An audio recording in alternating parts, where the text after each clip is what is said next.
parce qu'il faut mener l'enquête et que justice soit faite. Le président est vraiment, il sait qu'on ne peut pas toucher un seul Congolais. Lui-même, il a déjà dit, on ne touche pas aux Congolais. Du nouveau dans l'affaire de Alessandra, puisqu'il s'agit de la mère de Alessandra qui s'est rendue au palais présidentiel. Elle a rencontré le président, la première dame, et encore là-bas, ils ont eu à discuter. Ces genres de discussions ne sont pas forcément des choses qu'on expose sur la toile. Donc, il y a eu des extraits de vidéos qui ont circulé sur la toile. Je vais partager cela dans cette vidéo-ci. Mais on a eu à retrouver le corps de Alessandra et c'est confirmé que voilà, elle n'est plus de ce monde. Là, il y a encore l'histoire de rechercher le coupable. Qu'est-ce qui a causé cela? Et dans ces buts et dans cette perspective, il y a eu des rumeurs qui circulent par-ci par-là que un colocataire a été arrêté à la frontière du Canada et des États-Unis. Là, il y a encore plusieurs spéculations disant que non, c'est pas lui, c'est eux. Donc, c'est mélangé partout. Et là, il y a un gars, la photo d'un gars qui circule sur la toile disant que c'est la petite amie de Alessandra, récemment confirmée, disant que voilà, il aurait amagouillé certaines choses. Il y a eu plein de spéculations et des gens aussi qui ont eu à donner leur avis par rapport à la gestion. Ah, les gars, la vue de quelqu'un d'autre, vous mettez votre bouche dedans comme si vous n'avez plus rien à faire. Je vous laisse regarder. On y va, c'est votre gars SLM. Je vous aime. C'est une éprouvante nouvelle qui a consterné le pays entier et la communauté congolaise basée au Canada. Le décès tragique d'Alexandra Martine Diengo Lumbaye, une étudiante congolaise de 21 ans portée disparue depuis la semaine dernière, puis retrouvée morte dans une rivière, n'a pas laissé indifférent le couple présidentiel de son pays d'origine. Le président de la République démocratique du Congo, Félix-Antoine Tshisekedi Tshilombo, qu'accompagnait la distinguée première dame Denise Nyakeru, tous deux très abattus, ont voulu à travers ce geste exprimer leur soutien, à travers eux la compassion de toute la République aux parents d'Alexandra, inconsolables et visiblement bouleversés face à cette perte inacceptable. Au-delà de la douleur, le président de la République a dit tout son attachement à la famille en détresse et exige que des enquêtes soient menées afin de lever le voile sur les causes de ce drame. Les géniteurs de la jeune Andrea étaient accompagnés par la coordinatrice du service spécialisé du chef de l'État en charge de la jeunesse et lutte contre les violences faites à la femme, Madame Chantalier Lumulop. Le président de la République a dit qu'il va appuyer tous les processus parce qu'il faut mener l'enquête et que justice soit faite. Le président est vraiment, il sait qu'on ne peut pas toucher un seul Congolais. Lui-même, il a déjà dit, on ne touche pas aux Congolais. Tant qu'il est là, on ne touche pas aux Congolais. Alors, nous allons faire les démarches. Les démarches ont déjà commencé avec l'ambassade du Canada, ici en RDC, avec le ministère des Affaires étrangères pour que la famille puisse aller voir le corps et continuer à mener l'enquête. Mais pour cela, nous sommes tellement contents d'avoir l'appui du président de la République et celui de la première dame. Le président, notre chef d'État, a dit qu'on doit continuer, qu'on doit mettre des avocats sur place, qu'on doit appuyer, on doit parler au Parlement canadien, qu'on doit rencontrer les élus canadiens. On doit aller plus loin dans l'enquête parce que, comme je vous dis... N'hésitez pas à vous abonner, à activer la cloche de notification pour ne pas rater les prochaines vidéos sur la chaîne et regardez ça. Pourquoi quand il s'agit de nous, les enfants de pauvres, vous ne prenez jamais ça au sérieux? La maman d'Alexandra, elle est où? Depuis ce temps-là, elle est où? Elle a fait la demande au gouvernement pour que vous l'accompagniez ou vous faites en sorte qu'elle se retrouve au Canada là-bas pour rechercher sa fille. Ça fait combien de jours? Bon, on a retrouvé le corps morte. Elle est où? Pour aller au moins regarder le corps et nous dire si c'est réellement le corps de sa fille ou pas. Hein? Donc ça aussi, ça va vous coûter quoi pour la ramener là-bas au Canada? Vous allez dire quoi? Vous attendez que l'ambassadeur du Canada au Congo puisse accorder le visa, c'est ça? C'est quoi cette méchanceté? Hein? Dites-nous que vous n'avez pas des jets privés qui peut faire en sorte que non, vous vous rendez là-bas avec elle pour régler cette affaire. Si c'était vos enfants. Hein? Pourquoi ce genre de méchanceté? Ce genre de comportement, ça se passe qu'au Congo. Essayez juste de tourner l'affaire. Une Canadienne tuée au Congo par les Congolais et le gouvernement canadien allait tarder cette affaire comme vous, les Congolais, vous faites. C'est méchant. La maman d'Alexandre, là, non, c'est l'exemple d'une maman, laissez-moi vous le dire, qui connaissait quand sa fille avait les problèmes, elle maîtrisait son enfant. À moins de 24 heures, la maman là a renversé ciel et terre les réseaux pour retrouver sa fille, qui ont dit malheureusement est décédée, si c'est vrai. Et avec la mort pour séparer la dame là de son enfant. La distance ne pouvait pas. Les mamans irresponsables là, prenez cours chez cette dame. Prenez cours chez cette dame, c'est vrai. Prenez cours chez cette dame. Vous qui avez la chance d'avoir de nombreux enfants là, prenez ces enfants au sérieux. Parce que être mère, ce n'est pas seulement accoucher et dire que je suis mère. Non, non, non, non, non. Lorsque tu vois que ton enfant a déjà plus de 3 heures dehors, tu ne sais pas ce que l'enfant allait faire. Appelle ton enfant, demande que tu es où. Prenez soin de vos enfants. Vous qui envoyez vos enfants en Europe, qui appelez après 3 mois là, parce que vous avez pris tout votre capital, vous avez envoyé l'enfant en Europe. Pour vous, ça suffit, c'est faux. Vous ne pouvez ne plus avoir de l'argent. Mais appelez vos enfants. Ça aide psychologiquement, mentalement. Ça aide même à l'enfant d'aller de l'avant dans les études, dans ce qu'il est venu faire en Europe. Appelez vos enfants. Et ce qui est bizarre, c'est toujours celles-là qui ont la possibilité de beaucoup accoucher qui négligent les enfants. Et celles qui n'ont même pas cette possibilité, qui veulent seulement un seul enfant, qui souffre dehors pour avoir seulement un seul, n'arrivent pas. Et vous jouez avec les enfants. Vous allez dire que mais celle-là l'a fait, son enfant est mort. Oui, mais ça peut aussi vous arriver. Vous faites comme elle a fait et on sauve votre enfant à l'heure. Parce qu'elle a tout fait à l'heure. Malheureusement, la mort avait frappé à la porte de sa fille. Appelez vos enfants.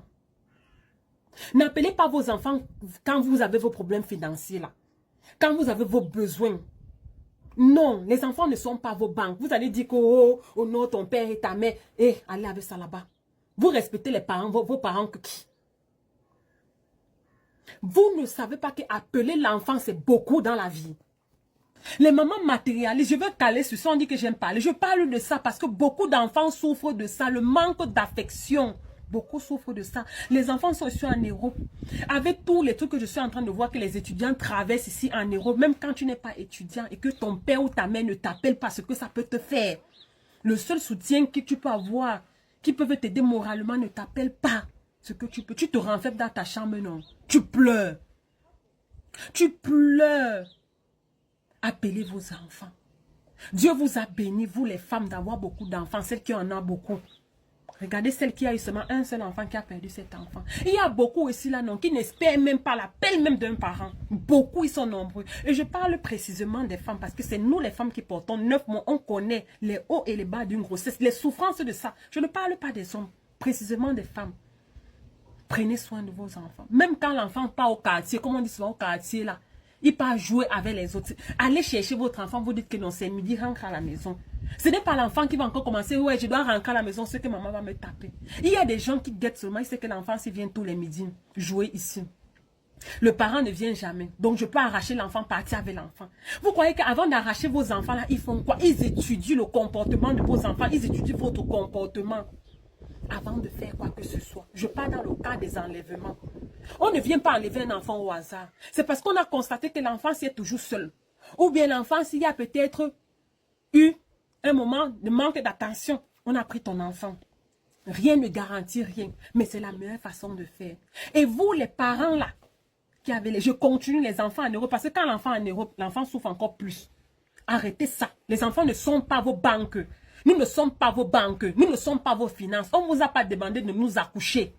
C'est vous qui avez décidé de faire le geste avant que nous soyons venus au monde. On ne vous doit pas là, on ne vous doit pas. Assumez ce que vous avez fait, le geste que vous avez fait sur le lit là, assumez ça. Pour que l'enfant t'ait reconnaissant, non, c'est ce que tu donnes à l'enfant.